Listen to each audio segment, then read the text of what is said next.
second story is true.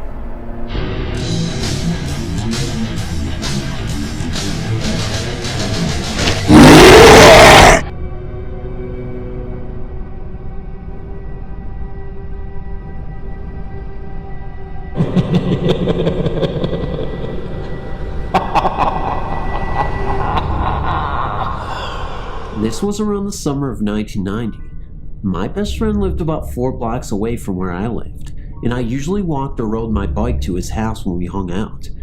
We were pretty young and pretty wild, and we'd seen our fair share of weird stuff growing up. Long days and late nights of exploring the neighborhood and seeing what kind of trouble we could get into. Growing up in the city, there were some rough neighborhoods around, and I had a very specific route of back streets I took home each night. Still, I knew to always be on my guard and aware of my surroundings, just in case. One night, as I was walking home from my friend's house, I encountered something I could never have prepared for. It was well after midnight, probably closer to 2 a.m., when I was casually strolling down the middle of the street on my way home. There weren't really any cars on the road at that time, so I walked right down the center line of the street. As I said, even though it was quiet and I knew the neighborhood, I always kept my eyes and ears open for signs of trouble. Rival groups of kids who might want to claim the area as turf were always a concern. As I made my way down the road, I began to get the feeling that I wasn't alone. I resisted the urge to stop or even look around, choosing instead to keep walking at an even pace and listen for the sound of someone following me. Footsteps, clothes rustling, or breathing would give it away. I heard nothing, but I couldn't shake that feeling of being followed. I became more and more sure that someone was behind me, and my adrenaline started to build. I still resisted the urge to turn around and look back. If someone was following me looking for trouble, there was a good chance they would rush at me, and they would have the advantage. This was not my first rodeo, so I kept walking, but began bracing myself for a confrontation. Nothing happened. I turned a corner onto a new street and took a chance to quickly look over my shoulder. I was hoping to just see another random person out for a stroll, except there was no one behind me.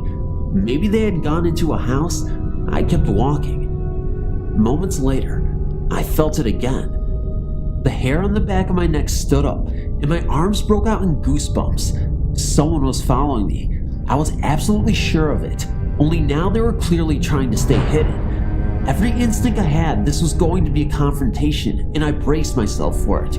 My fight or flight instincts were screaming as I continued walking, trying to appear calm. I felt it getting closer, and now, I thought I could hear movement in the distance behind me. Finally, I decided it was time to turn and confront my follower. I balled up my fist and quickly turned around, ready to act. Again, there was no one there.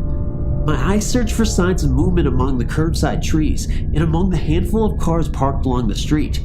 Nothing moved around the cones of light being cast by the street lamps. Still, I knew someone or something was out there. I stood there for what seemed like forever, determined to wait out the hiding stalker. I couldn't believe they were staying hidden for so long without peeking out to see if I was still there.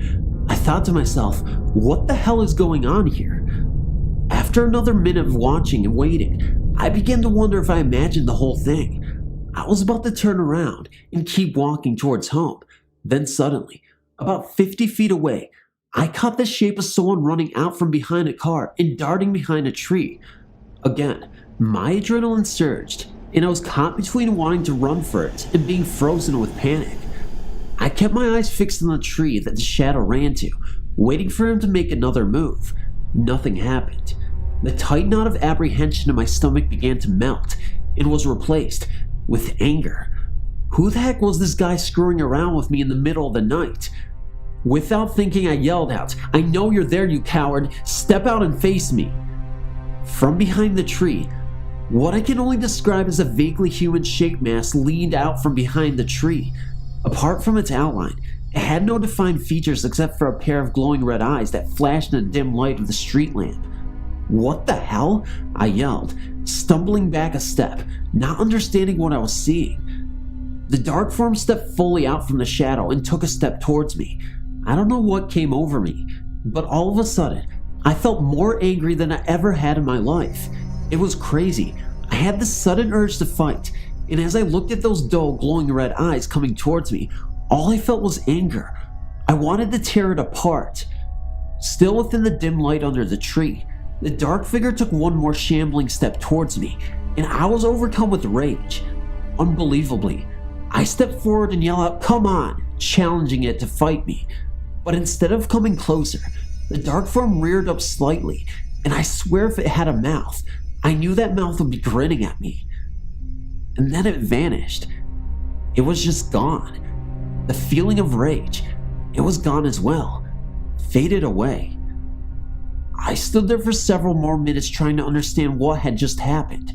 Slowly, I finally turned around and began walking towards home again, only this time, there was no sense of being followed. Nothing weird happened at all for the rest of the journey. Night after night, I walked that same path home, always wondering if that red-eyed entity would return, wondering if I would be confronted and experience that same crazy rush of anger, but it never came back. I've never told anyone this story because, well, who would believe it? Thanks for listening. I certainly can't recall if I've told maybe a few people this story throughout my life. But it is true. It did happen. I haven't been back to this spot in all those years. Coming down here today to film this brought back a flood of memories. I'm so grateful to my friend Phantom of Darkness for helping me bring this story to you today. If you've had a real paranormal encounter, I'd love to hear your story. Post in the comments below, or reach out to me separately if you want to remain anonymous.